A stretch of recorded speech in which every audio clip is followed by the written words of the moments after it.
கர்த்தருடைய பரிசுத்த நாமத்துக்கு ஸ்தோத்திரம். இன்னைக்கு ஒரு ஜெபத்தை குறித்து தான் சொல்ல போகிறேன். இந்த ஜெபத்தை குறித்து என்ன, நீங்கள் உங்களுக்கு தேவன் வச்சிருக்கிற திட்டங்கள், உங்கள் எதிர்கால வாழ்க்கைகள், நீங்கள் பரலோக ராஜ்யம் வரும் வரை உங்களுக்கு சமாதான சந்தோஷ விடுதலையை தேவன் முன்குறித்து வைத்திருக்கிறார். உங்கள் சாப்பாடு, துணிமணி, இருக்கிற இடங்கள் எல்லாமே முன்னதாகவே குறிக்கப்பட்டதுன்னு வேதம் சொல்லுகிறது. ஆனால் இதை கெடுக்கும்படியான அந்த சாத்தான் ஒரு தீய திட்டத்தை உங்கள் மேல் வைத்து திசையை திருப்பி, அல்லையா, நீங்கள் தேவன் வைத்திருக்கிற நன்மைகளையும் ஈவுகளையும் பெறக்கூடாதபடி அவன் ஒரு திட்டத்தை போடுகிறான். அதை ஜெயிப்பதற்கு ஒரே வழி ஜெபம். யாராவது நான் சொன்னது யாராவது சொல்ல முடியுமா? அவ்வளோ பையன் நீ சொல்லு. நமக்கு நன்மைக்கு சமாதானமாக வாழ, விடுதலையான வாழ, பாதுகாப்பாய் வாழ, சுகமாய் வாழ தேவன் ஒரு திட்டத்தை வைத்திருக்கிறார், ஒரு நோக்கத்தை வைத்திருக்கிறார். அதை ஏற்கனவே எழுதி வைத்திருக்கிறார். நீங்கள் எந்த வீட்டில் எவ்வளோ நாள், எவ்வளோ வருஷம், எந்த ஊரில் குடியிருக்கணும், யாருக்கிட்ட பிறக்கணும், யார் கூட வாழணும், எத்தனை பிள்ளைகள் இருக்கணும், அப்படி எல்லாமே நன்மையான திட்டங்களை தேவன் பரத்திலிருந்து எழுதி வைத்திருக்கிறார். ஆனால் இவைகளை எல்லாம் கெடுக்கும்படியான ஒரு தீய திட்டத்தை சாத்தான் உங்களுக்குள்ளே கிரியை செய்ய வைக்கிறான். அதிலிருந்து மீட்டெடுக்கப்பட நாம் ஜெபம் பண்ண வேண்டியது ஒரு அவசியம். நம்முடைய திட்டங்களையும் நோக்கங்களையும் சிதறடிப்பதற்காக ஒரு பாவத்தை விதைத்தால் நீங்கள் தேவ திட்டத்தை விட்டு உங்களை விலக்கிடுவார். பிசாசு கொண்டு வருகிற அவிவிசுவாசம் தேவனுடைய கரத்தை கட்டி போட முடியும். இந்த தேவன் வைத்திருக்கிற நன்மையான திட்டங்களை நீங்கள் பெறக்கூடாதபடி உங்கள் இருதயத்தை பயன்படுத்தி ஆத்துமாவை அல்லையா பிசாசுக்கின் கிரியைகளுக்கு நேராய் திருப்பி, அல்லையா தேவனை விட்டு விலக்கி தேவன் செய்கிற நன்மையான காரியங்களை இழக்க செய்கிறான். நான் இதை எதுக்கு சொல்லணும்னா, இதை நீங்கள் புரிஞ்சுக்கிட்டாதான் நீங்கள் ஜெபம் பண்ணுவீங்க. அதனால் இதை சரி பண்ணுவதற்காக ஜெபம், துதி, சோத்திரங்கள், அல்லையா நன்றி பலி, அது வேற காரியம். அது இந்த ஜெபத்திற்கு முதலாக நம்மை தூண்டிவிட்டு நாம் தேவனை சந்திப்பதற்காக கொண்டு வருகிற ஒரு வழிமுறைகள். நீங்கள் இந்த வீடியோ அடுத்தல போட்டு கேட்டால் தான் உங்களுக்கு எப்படி ஜெபம் பண்ணணுன்னே தெரியும். கேட்டால் தான் தெரியும். இப்போ நான் புரிஞ்சுதானே? எல்லாம் தலையை அடுவங்க புரிஞ்சு சொல்லுங்கன்னா சொல்ல மாட்டேன். யார் வீட்லேயே பாத்திரம்லாம் நொறுக்குதாவோ. அல்லேலூயா. நல்ல காலுங்க. ஜெபம் எதற்கு? தேவன் செய்ய போகிற திட்டம் உங்களுக்கு பரலோக ராஜ்யத்துக்கு உங்களுக்கு கொண்டு போய் சேர்க்கணும். ஆனால் அதுக்குண்டான எல்லா காரியத்தையும் அவர் சிலுவையில் செய்து முடித்து விட்டார். ஆனால் நீங்கள் பரலோக ராஜ்யம் போகக்கூடாது என்பது பிசாசின் திட்டம். அந்த பிசாசின் திட்டத்தை, அந்த தீய திட்டத்தை உங்கள் வாழ்க்கையில் அல்லையா புகை செய்து நீங்கள் பரலோக ராஜ்யத்துக்கு போகக்கூடாதபடி தடையை கொண்டு வருவது பிசாசு. அந்த தடையை தகர்ப்பதற்காக உங்களுக்கு ஜெபம் அவசியம். தேவனை சந்திக்கக்கூடிய இடம் அவசியம். நீங்கள் உங்கள் வீட்டிலே ஒரு இடத்த, தேவனை சந்திக்கக்கூடிய இடத்த நிர்ணயிக்கணும். அப்போ தான் உங்களுக்கு ஏவுதல் வரும். நீங்கள் படுக்கிறதுக்கு உங்களுக்குன்னு ஒரு பாய் வச்சுருக்கீங்களா? இருக்கா? உங்களுக்குன்னு ஒரு தலைவாணி வச்சுருக்கீங்களா? நீங்கள் படுக்கிறதுக்குன்னு ஒரு இடம் வச்சுருப்பீங்கள? எல்லா இடத்துலையும் படுக்க மாட்டீங்க. ஆனால் அந்த இடத்த விட்டு வேற ஒரு இடத்துல பாய விரிச்சிட்டா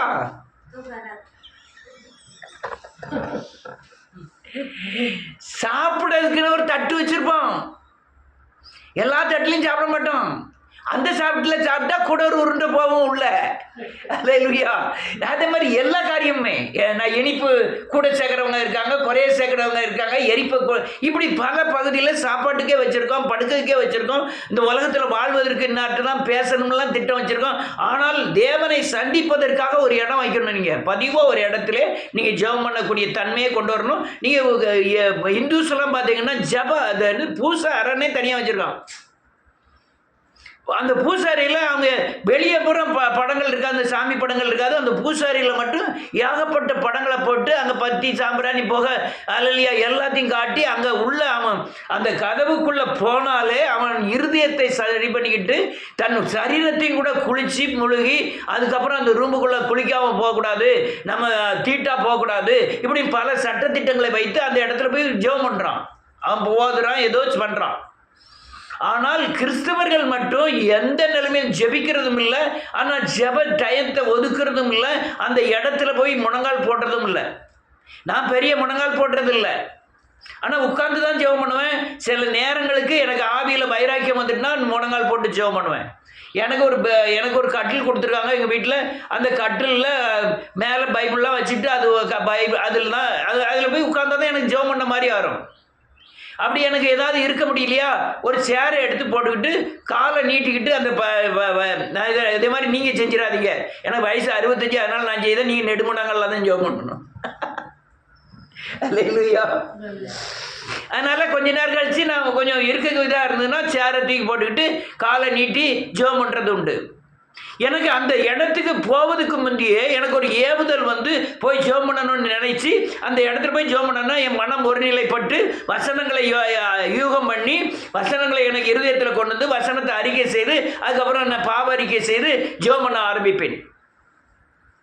இந்த ஜெபம் பண்ணுறதுனால தான் சத்தியங்கள் வெளிப்படுது. இந்த ஜெபம் பண்ணுறதுனால தான் அநேகருக்கு ஜெபம் பண்ணும்போது கேட்கப்படுகிறது.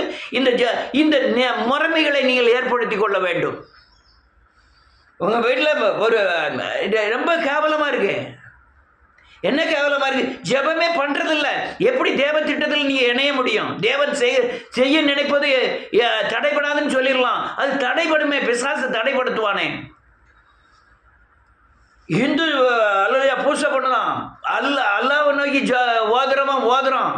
ஆனால் கிறிஸ்தவ மாத்திரம் ஜெபம் பண்ணது கிடையாது, ஜெபம் பண்ணது நேரத்தை வைக்கிறது கிடையாது, ஜெபம் பண்ணது இடத்தை ஒதுக்கிறது கிடையாது. நான் இடத்தை பெரிய விக்கிரகமாக்க விரும்பலை. மன ஒருநிலைக்கு ஒரே காரியங்களை செய்வது நல்லது. பாய்க்கு தலைவாணி, நம்ம தலைவாணியை யாராவது எடுத்துட்டாங்கன்னா உறக்கமே வராது. நம்ம வச்சிருக்க போர்வையை வேற ஆள் மூடிட்டுனா சுமல்லே வேற மாதிரி அடிக்க ஆரம்பிச்சிடும். நம்ம போர்வை நமக்கு தான் ஆகிடும். ஆனால் அந்த போர்வையே துவைக்காம ஒரு 6 மாதம் கழிச்சுனாலும் அந்த போர்வையில் படுத்தாலும் உறக்கம் வரும். அநேக குடும்பத்தில் அப்படிதான். தலைவாணியை போய் பார்த்தா ஏப்பா இங்கன ஒரு வட்டம் கிடக்கும், இங்கன ஒரு வட்டம் கிடக்கும், இங்கன ஒரு வட்டம் கிடக்கும், எல்லாம் வட்டமாக கிடக்கும். அல்லேலூயா. ரைட்டு, சரி, அது ரொம்ப விவரிக்க வேண்டாம். அதே மாதிரி நீங்கள் இதை நிர்ணயிக்கணும். பதிவாக இப்போ சொல்கிறேங்க, பதிவாக ஒரு பாயை எடுத்துக்கிடுங்க, பதிவாக ஒரு இடத்தை ஏற்படுங்க, பதிவாக அலலியா ரூம்பை கதவை போட்டுங்க, ஜன்னலை அடைச்சிக்கிட்டு அந்தரங்கத்தில் பார்க்கிற பிதா வெளியரங்கமாய் பலன் அளிக்கத்தக்கதாக ஜெபத்தை பண்ணுங்க. இல்லைன்னா நீங்கள் தேவ திட்டத்திலிருந்து விலக்கி அடிக்கப்படுவீர்கள். ஏதோ 5 மணிக்கு கூட்டு ஜெபம் பண்ணோம், 9 மணிக்கு கூட்டு ஜெபம் பண்ணோம், வெள்ளிக்கிழமை ஜெபம் பண்ணோம் இல்லை. பதிவாக ஜெபம் பண்ணதுக்குன்னு ஒரு நேரங்களை ஒதுக்கி இடங்களை ஒதுக்கி அதுக்கு உண்டான ஒருமநிலைப்பட்டு நீங்கள் ஜெபிக்க வேண்டும். இல்லைன்னா தேவ திட்டம் உங்களை விட்டு விலகும்.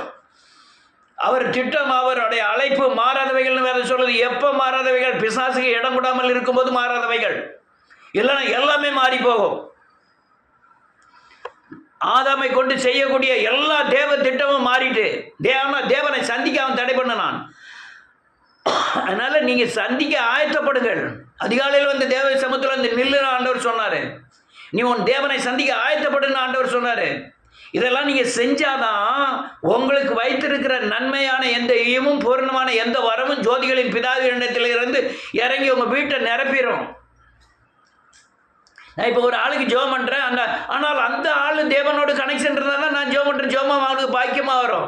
அவர்கள் அபிவிசுவாசியாய் வேதவசனத்தை கைகொள்ளாதவர்களாய் துன்மார்க்கனாக இருந்தால், அல்லையா கிறிஸ்தவனாக இருந்து துன்மார்க்கனாக இருந்தால் அவனுடைய ஜெபம் கேட்கப்படுவதில்லை. ஏதோ இறக்கத்தின் அடிப்படையில் அவங்க அல்லையா தேவனுக்காக தியாகம் பண்ண அடிப்படையில், தேவனுக்காக ஓடுவன அடிப்படையில் சில காரியங்கள் நடக்கலாம். துன்மார்க்கன் மேலே தேவன் பிரியமாக இராருன்னு வேதம் சொல்லுது. நீதிமொழிகள் அநேக துன்மார்க்கனை குறித்து வாசிச்சு பாருங்க, சங்கீதத்தில் துன்மார்க்கனை குறித்து வாசிச்சு பாருங்க. சடுதியில் அவனுக்கு மரணம் வரும்னு வேதம் சொல்லுகிறது.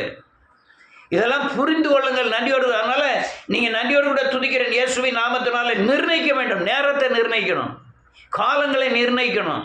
ஆனால் உங்கள் மேலே வச்சிருக்கிற திட்டத்தை, தேவன் வச்சிருக்கிற நன்மையான திட்டத்தை, நன்மையான ஈவை தொலைச்சி கட்டும்படியாய், அல்லையா தீய திட்டத்தை உங்களுக்குள் விதைக்கும்படியாய் பிசாசானவன் உங்கள் இருதயத்தை நிரப்புகிற அநேக காரியங்கள் உண்டு. ஒன்று வேண்டாம், பண ஆசைன்னு ஒன்று உங்கள் இருதயத்தில் நிரப்பிட்டாங்கன்னா ஆயுசுக்கு நீங்கள் அதுலேருந்து வெளியே வர முடியாது. பெருமைங்கிற ஒரு காரியத்தை உங்கள் இருதயத்தில் வச்சுட்டான்னு வச்சுக்கிடுவோம், நீங்கள் எதை எடுத்தாலும் பெருமைப்படுவீர்கள். ஒரு கிழிஞ்ச வேட்டி கொடுத்துருந்தா கூட பெருமைப்படுவீர்கள்.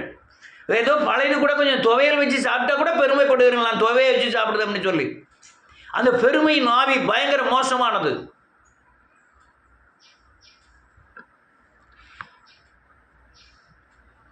அதனால் இந்த நன்றியோடு கூட துதிக்கிறேன்.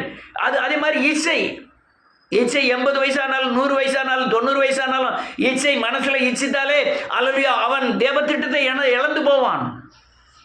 ஆனால் இதெல்லாம் ஜெயிக்கிறதுக்கு தான் நீங்கள் தேவனோடு தொடர்பு கொள்வது தான் ஜெபம் அவசியம். நீங்கள் தேவனோடு ஜெபம் பண்ணீங்கன்னா உங்கள் மேலே வச்சிருக்கிற நன்மையான திட்டம் நிறைவேறும். ஜெபம் பண்ணலைன்னா பிசாசனுடைய தீய திட்டம் உங்கள் இருதயத்தை ஆண்டு கொண்டு உங்கள் வாழ்க்கையை சின்ன பின்னமாக்கிறோம். நீங்கள் பிசாசின் திட்டத்தில் ஒரே ஒரு காரியத்தை செஞ்சால் போதும், மற்ற எல்லாம் உங்களை ஒட்டி கொள்ளும், எல்லாம் உங்களை அல்லையா அழகாக பிடித்து கொள்ளும். ஒரு காரியத்துக்கு நீங்கள் பண ஆசைக்கு இடம் கொடுத்தாலே உங்களுக்கு பெருமை ஆட்டோமேட்டிக்காக வரும், இச்சை ஆட்டோமேட்டிக்காக வரும். அதனால் இந்த 3 இந்த இதெல்லாம் அல்லையா மரணத்துக்கு ஏதுவான பாவங்கள். இச்சை, பெருமை, பண ஆசை இதெல்லாம் மரணத்துக்கு ஏதுவான பாவங்கள்.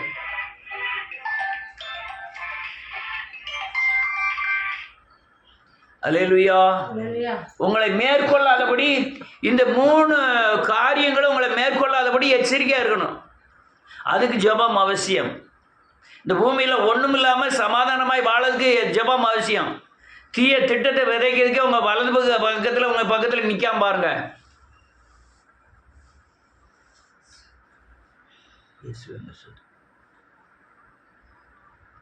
ரைட். இயேசுவின் நாமத்தினாலே ஒரு பிசாசின் திட்டத்திலிருந்து அல்லையா தப்பித்த ஒரே ஒரு மகளை குறித்து பார்ப்போம். வாசிக்கலாம் 1 சாமுவேலின் புத்தகம் 2வது அதிகாரம்.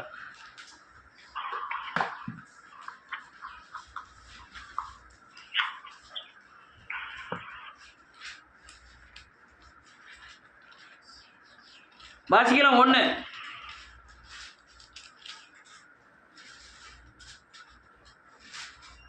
அப்பொழுது அண்ணா ஜெபம் பண்ணி, என் இருதயம் கர்த்தருக்குள் களி கூறுகிறது. ஆமென். என் கொம்பு கர்த்தருக்குள் உயர்ந்திருக்கிறது.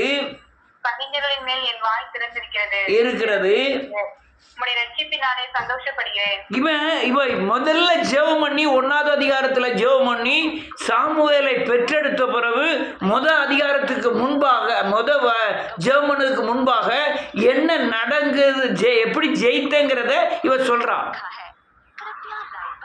என்ன சொல்றான்னு நல்லா கவனிச்சு பாருங்க. நான் எதிர்பார்த்தமான காரியங்களே உங்களுக்கு போதிக்கிறேன், அதில் எழுதியிருக்க மாதிரி போதிக்கல.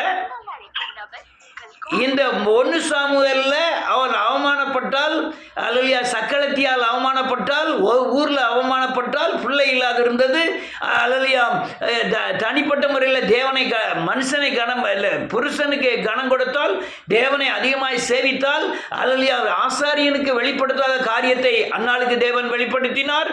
அவர் அர்ப்பணித்தால், அந்த அர்ப்பணித்ததின் மூலமாய் சாமுவேல் பிறந்தான். சாமுவேல் பிறந்த பிறகு அவர் வாழ்க்கையில் நடந்த காரியத்தை அதுக்கெல்லாம் ஜெயம் தந்தாருங்கிறத அவர் ஜெபம் பண்ணுகிறாள். என்ன ஜெபம் பண்ணுகிறாள்? இப்போ ஜெபம் பண்ணி 2வது ஜெபம் பண்ணி, என் இருதயம் கர்த்தருக்குள் களி கூறுகிறது. எனக்கு இப்போ தான் இருதயம் சந்தோஷமா இருக்குங்க. ஏன்னு கேட்டால் எனக்கு வர்ற தேவனுடைய திட்டம் என் சக்காலத்தியை காட்டிலும் எனக்கு முதல்ல சாமுவேல் பிறந்திருக்கணும். இந்த சாமுவேலை பிசாசு தடை பண்ணிட்டான். அதனால தேவன்கிட்ட போய் ஜெபம் பண்ணினேன். தேவன் சாமுவேலை தந்தார். அதனால் என் தேவ பிசாசின் தீய திட்டத்தை முறியடித்து என்னை மலடியை பிள்ளைத்தாட்சியாய் ஆக்கி எனக்கு ஒரு குழந்தையை கொடுத்தார். அதனால என் இருதயம் களி கூறுகிறது. அடுத்தால சொல்றா, என் கொம்பு கர்த்தருக்குள் உயர்ந்திருக்கிறது. அதாவது மேன்மை. நான் மேன்மையை தேடி ஓடலை. உலகமே இன்னைக்கு அண்ணாலை குறித்து பேசுது. நீங்கள் உலகத்து முழுவதும் பார்த்தீங்கன்னா ஒரு ஆயிரம் அண்ணாலாம் இருப்பாங்க. கூடன்னா ஒரு கோடி, 300 கோடியில் 1 கோடியை தாண்டி இருக்கும் அண்ணால். எங்க பார்த்தாலும் அண்ணால். அதனால என் இருதயம் என் கொம்பு உயர்ந்திருக்கிறது, என் மேன்மை அடைந்தவை செய்திருக்கிறார் அப்படின்னு. ஆனால் மேன்மை அடையாமல் பிசாசின் சிட்டம் என்னை சிறுமைப்படுத்தியது. தேவன் என்னை மேன்மையாக வைத்தார். அல்லேலூயா. நல்ல காலங்க. பிசாசின் திட்டம் அந்த உலகத்தோட உங்களை அப்படியே நசுக்கி வைக்கிறது தான். உன் எண்ணம் சிந்தனை பூராமே உலகத்துக்குள்ளே இருக்கணுங்கிறது தான் தேவனோட பிசாசின் திட்டம். தேவனுடைய திட்டம் நீ பரலோகத்துக்கு வரலாம். பரலோக எண்ணங்கள் வேறு, பரலோக கிரியைகளை வேறு. அதில் வரவிடாமல் உலகத்தோடு அமுக்கி வைக்க தான் பிசாசின் திட்டம். அந்த திட்டத்தை முறியடிக்கணும்னா நீ ஜெபம் பண்ணணும். அடுத்தால என்ன எழுதிருக்கு, என் பகைஞரின் மேல் என் வாய் அவனை அடக்குவதற்காக கட்டுவதற்காக என் வாய் திறந்திருக்கிறது. அல்லேலூயா. எப்படி ஜெபம் பண்ற? முதல்ல இப்படி நடந்தது. என் பகைங்க என்னை அவமானப்படுத்தினா சக்காலத்தி, என்னை நிந்தித்தார்கள் தெருவில் எல்லாம். ஆனால் அதெல்லாம் பகைஞர்கள். அவனுடைய திட்டம் வேறு. ஆனால் தேவ திட்டத்தை மாற்ற காரணம் நான் முதல்ல பண்ண ஜெபம். அடுத்த எழுதிருக்கு 2வது வசனம், கர்த்தரை போல பரிசுத்தம் உள்ளவர் இல்லை, இல்லை வேறொருவரும் இல்லை, இல்லை எங்கள் தேவனை போல ஒரு கண்மலையும் இல்லை. இதை எப்ப கண்டுபிடிச்சுக்கிட்டா? அந்த முதல் ஜெபம் முடியும் வரை இவர் கண்மலை. அவர் பரிசுத்தம் உள்ளவர், வேறொருவும் இல்லை, அவர் கண்மலை போல வேற ஒருவும் இல்லைங்கிறத இந்த காரியங்கள் ஆனால் பிசாசானவன் அப்படி தெரியக்கூடாதபடி என்னை மடக்கி வச்சிருந்தான். நான் ஜெபம் பண்ணினேன். அதுக்கப்புறம் தான் தேவன் பயங்கரமான பரிசுத்தத்தில் பயங்கரமானவர், அவர் கண்மலையானவர்ங்கிறத புரிஞ்சுக்கிட்டேன். ஜெபம் அவசியம். இரவும் பகலும் கர்த்தருடைய வேதத்தில் தியானமாக இருக்கிற மனுஷன் பாக்கியவான். வேத வசனம் கலந்த ஜெபம் அவசியம். நீங்கள் ஜெபம் பண்ணுற அதுதான் அது கேட்டு ஆண்டவருக்கு புளிச்சு போச்சு. ஆண்டவரே, நீர் தாவீதுக்கு அப்படி செய்தார், எனக்கும் செய்ய நீர் வல்லவர். எல்லாத்தோட பெரிய ஜெபம் என்ன தெரியுமா? எனக்கு செய்ய வேண்டிய எல்லா காரியத்தையும் நீர் சிலுவையில் செய்து முடித்திருக்கிறேன். அதை எனக்கு அல்லலியா இந்த உலகத்தில் பிசாசை ஜெயிப்பதற்காக பிசாசின் தலையை நீர் நசுக்கி இருக்கிறேன். நானும் பிசாசை ஜெயிப்பேன். நான் ஐஸ்வர்யனாமடி நீ தரித்திரராயிருக்கிறேன். சிலுவையில் செய்து முடித்த அநேக காரியங்களை ஒப்பிட்டு ஜெபம் பண்ணுவது மிக மிக அவசியம். உன் ஜெபத்தில் சிலுவையை அடையாளப்படுத்த வேண்டும். உன் வார்த்தையில் சிலுவையில் பிசாசின் தலையை நசுக்கி தேவன் கொடுத்த ஆசீர்வாதத்தை அறிக்கை செய்யப்பட வேண்டும்.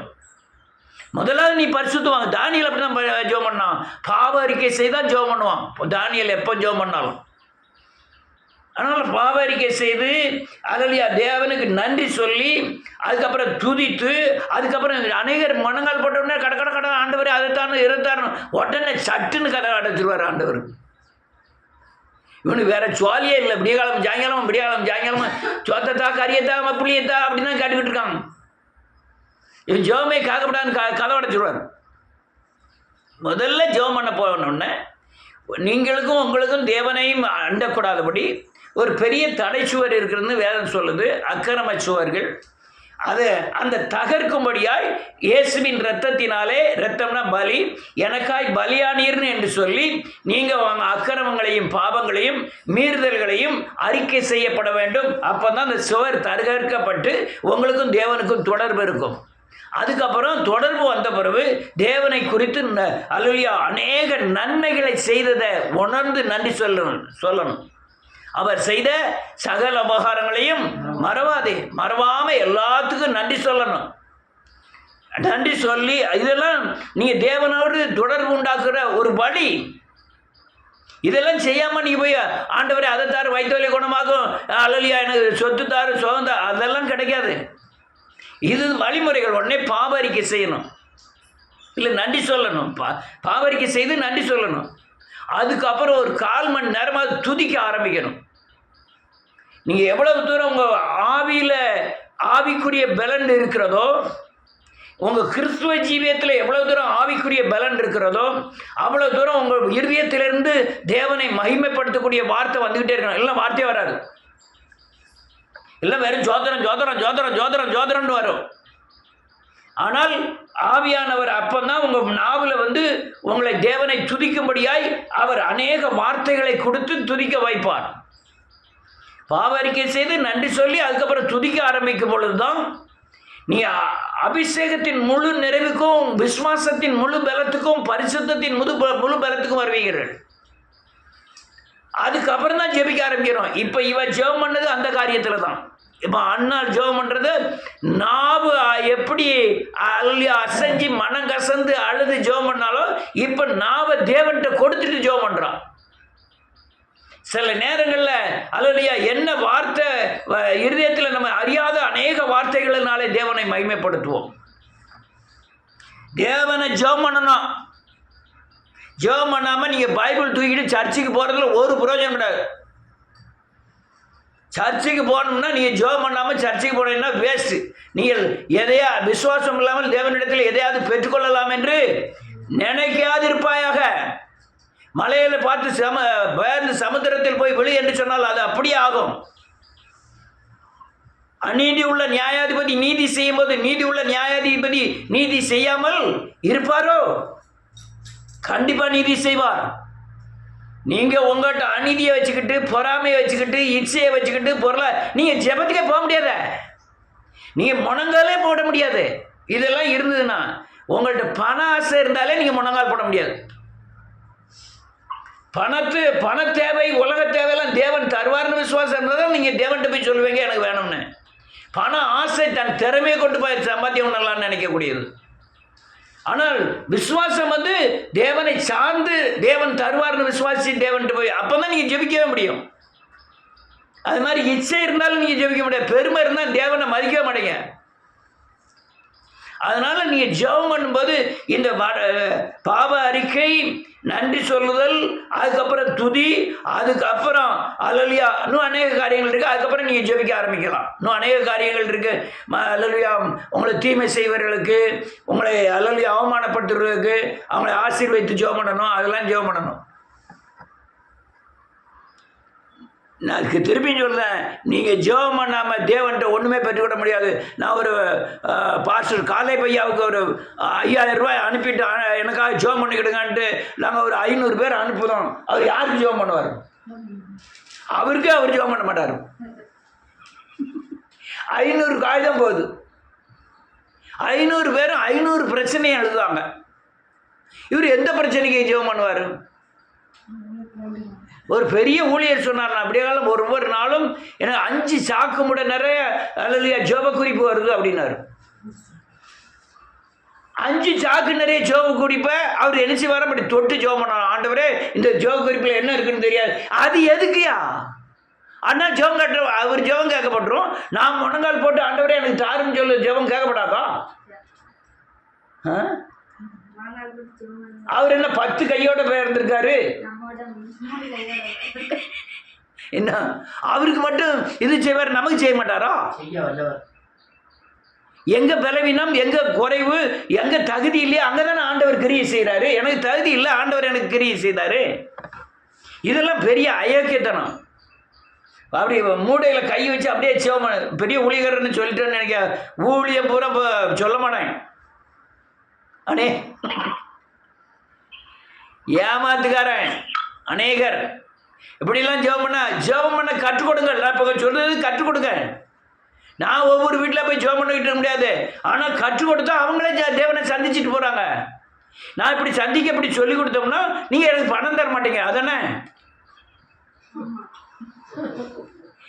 நான் ஜெபம் பண்ணாதான் கேட்கும், நான் ஜெபம் பண்ணாதான் வயிற்று வலி போகும், நான் ஜெபம் பண்ணா இப்படி நான் சொல்லி கொடுத்தோம்னா பணம் பூரா நிறைய வரும். எங்கள் வீட்டுக்கு வாங்க, உங்கள் வீட்டுக்கு வாங்க, நான் 1000 ரூபா தர்றேன், நீ 500 ரூபா தரேன்னு தருவீங்க. நீங்களா ஜெபம் பண்ணிக்கணுங்க. கர்த்தர் உங்கள் ஜெபத்தையும் கேட்பாரு. நீங்கள் ஜெபம் பண்ணி அடுத்த நாள் 2 நாள் கழிச்சு எனக்கு அப்படி அற்புதம் செஞ்சார், இப்படி அற்புதம் செஞ்சாருன்னா எனக்கு யார் பணம் தரா? அப்போ ஜெபம் சொல்லி கொடுக்கக்கூடாது. இப்படியா அநீதி நடந்துக்கிட்டு இருக்கு. நான் என்னைய பற்றி சொல்லலை, உலகத்தில் நடக்கிற காரியங்களை சொல்கிறேன். யார் ஜெபம் பண்ணாலும் கேட்பார்.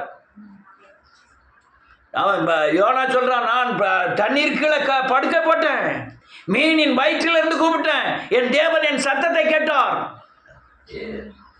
அவன் சொல்கிறான், நான் மீன் வயிற்றிலிருந்து கூப்பிட்டேன், ஆழி என்னை மூடிக்கொண்டது, நான் கூப்பிட்டேன், தேவன் என் சத்தத்தை கேட்டார். எங்கேருந்து கூப்பிட்டாலும் கேட்பார், யார் கூப்பிட்டாலும் கேட்பார்.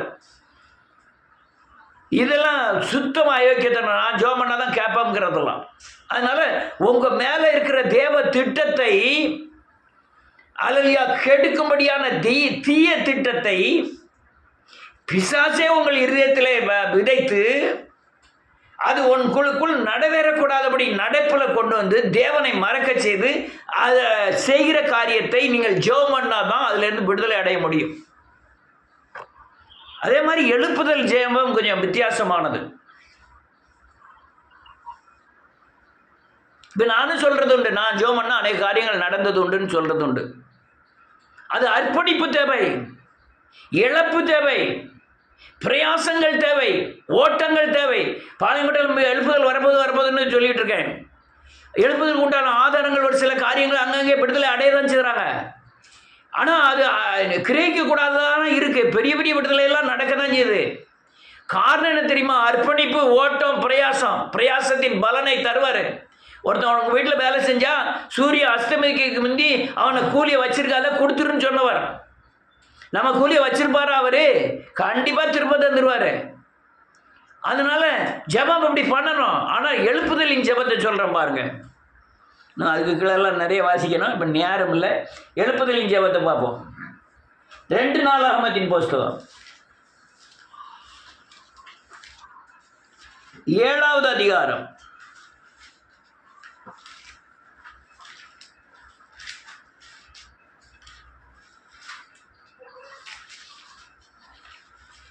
1, 2, 3. சாலமோன் ஜெபம் பண்ணி முடிக்கிற போது வாய் நேருக்கு வச்சுக்கோ.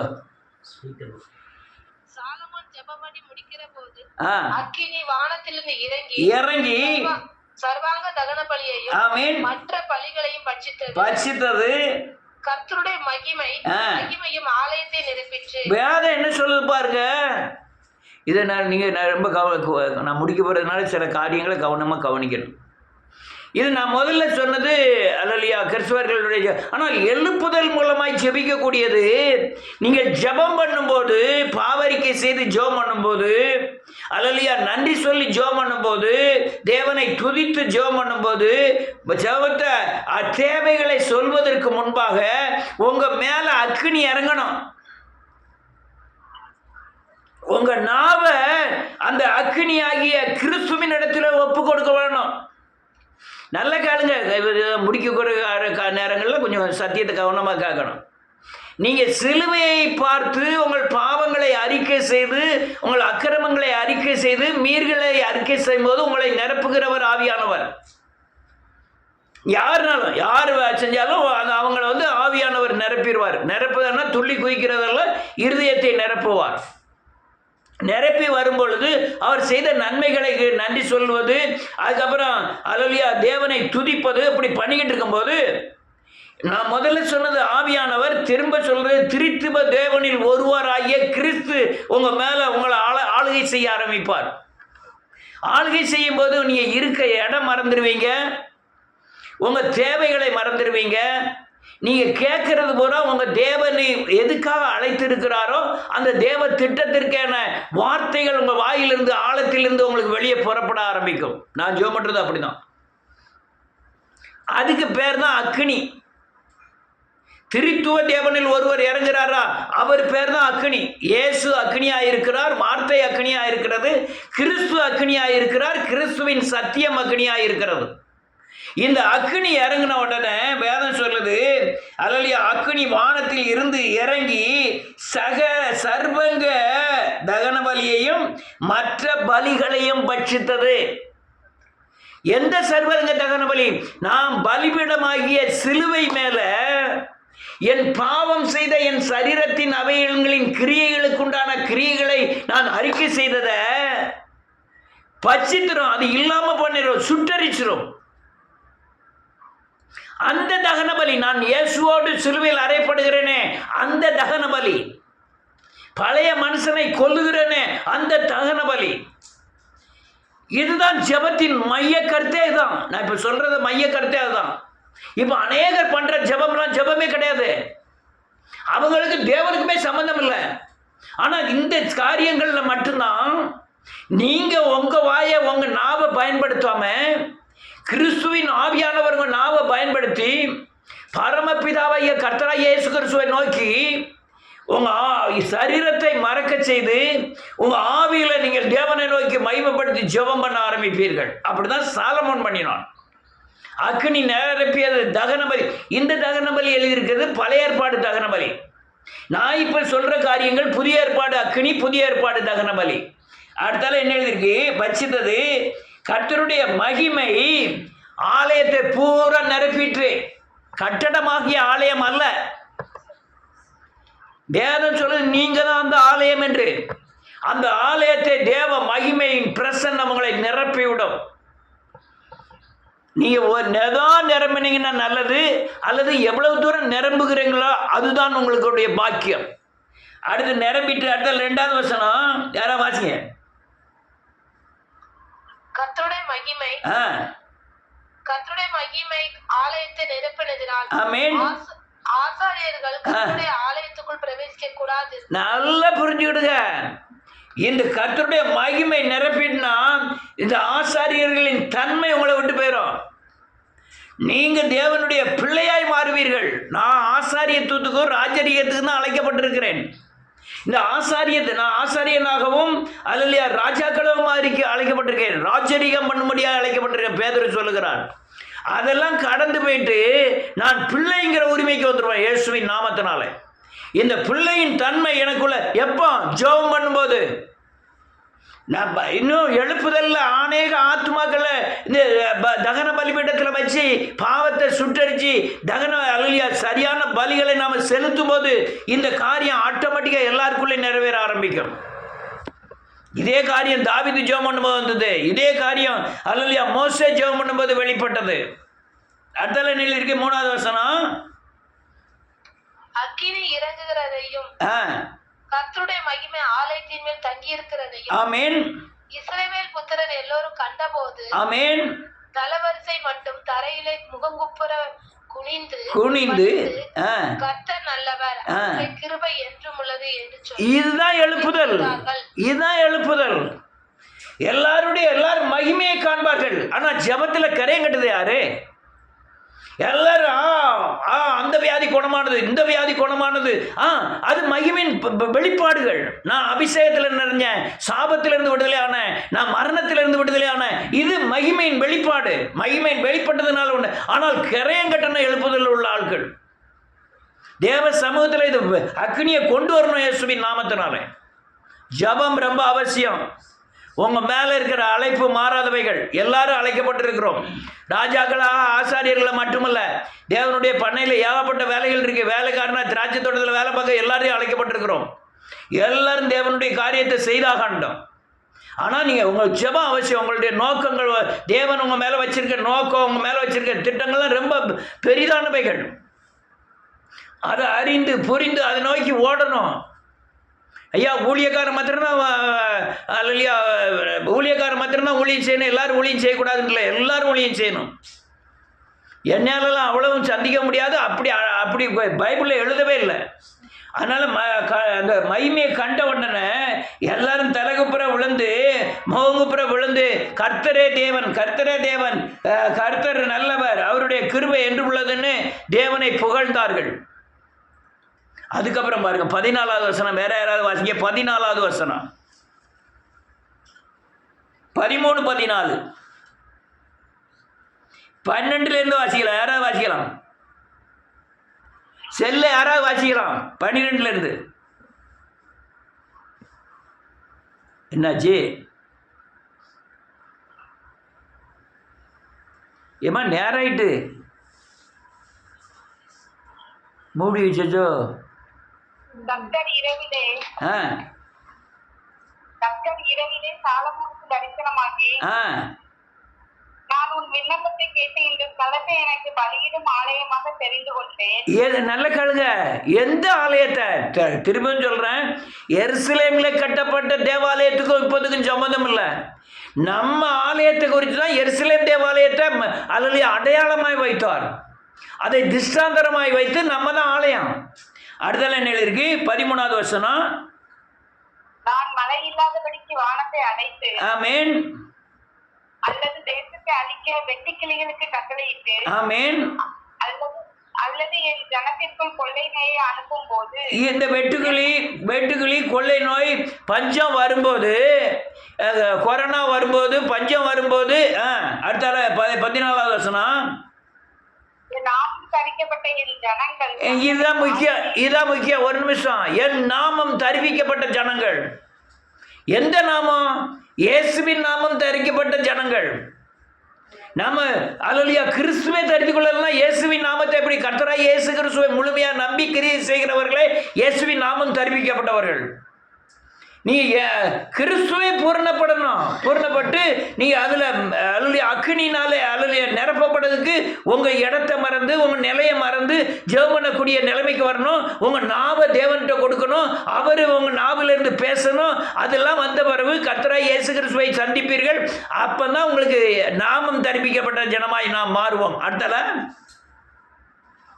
என் ஜனங்கள் தங்களை தாழ்த்தி ஜெபம் பண்ணி முகத்தை தேடி தங்கள் பொல்லாத வழிகளை விட்டு திரும்பினால், ஆமென், அப்பொழுது பரலோகத்தில் இருக்கிற நான் கேட்டு அவர்கள் பாவத்தை மன்னித்து தேசத்துக்கு சேமத்தை கொடுப்பேன். இதுதான் எழுப்புதல். அல்லேலூயா தேசத்துக்கு மழையை பெய்ய பண்ணிடுவாரு. அந்த பின்மாறி பெருமழைக்கு தான் காத்திருக்கிறோம். தேசத்துல சேமம் உண்டாகணும்னா மழை பெய்யணும். இந்த எழுப்புதல் மழை பெய்யணும்.